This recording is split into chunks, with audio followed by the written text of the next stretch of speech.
So you've got a guy who's on a shorter side, and he wishes to God that he was a bit taller and he had more hair.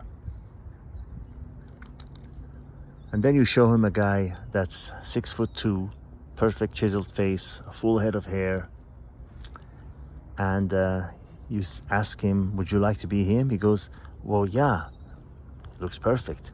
Then they tell him he has colon cancer, and he has to have his colon removed, and he has to have a colostomy bag attached to his body for the rest of his life.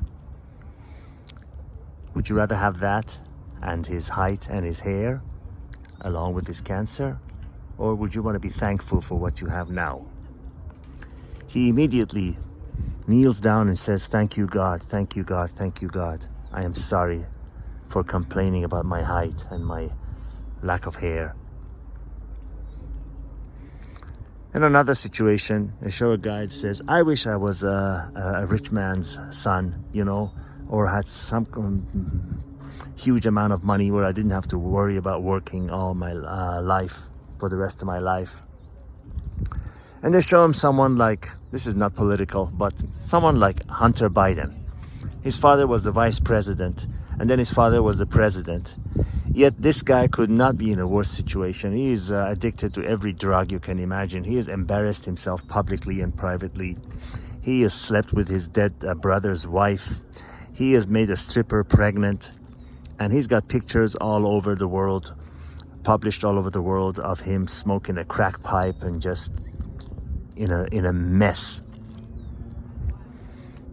And I know many people like that. Son of Charles Schwab, a millionaire, a billionaire investor, etc., etc., etc. The point of this talk is, be thankful for what you have, and don't ever think that others have it trouble-free and a perfect life. No one does. No one does. I don't know if you remember or not, but in my line of work, I deal with a lot of people who have more money than you can imagine, but they have problems that money cannot solve. And then I know people that are struggling, to pay their rent. And they think that if they had money, then they would have no other problem, which is not true. That's the whole point of this video. Be thankful for what you have. If you have your health, if you have your healthy brain, these days you have access to all the information that you possibly could want at the palm of your hand with these smartphones. You have no excuse to not have the life that you want. No excuse at all. No education, no problem. I know a bunch of people that have college education that are struggling to find work. College education does not guarantee you a job. Your persistence does. Your drive and your desire.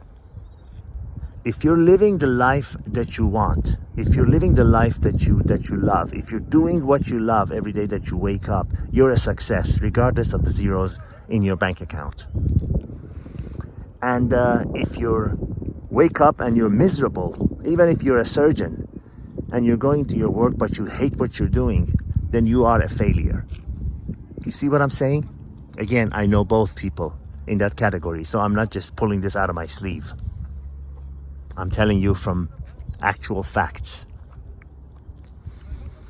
So don't ever come back and say that, oh, it takes money to do this, or those people are lucky, whatever. Yes, luck sometimes plays a part in one's life, but look at those people that won the lottery. Isn't that pure luck?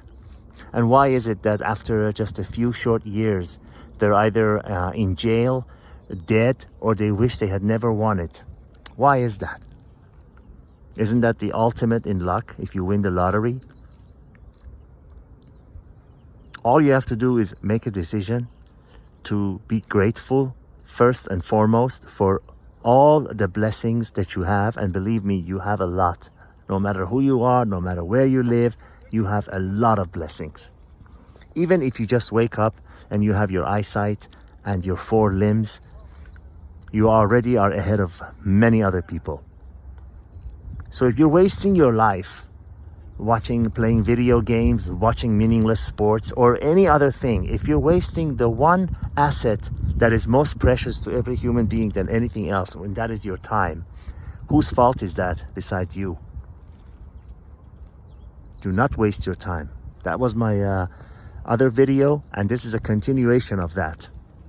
Time is the only thing that we have that once lost is lost forever. And we have very, very few of it, very little of usable time that we could use.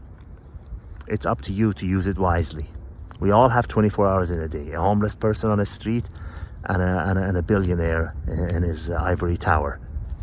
How you spend those 24 hours will determine the quality of your life. All the best.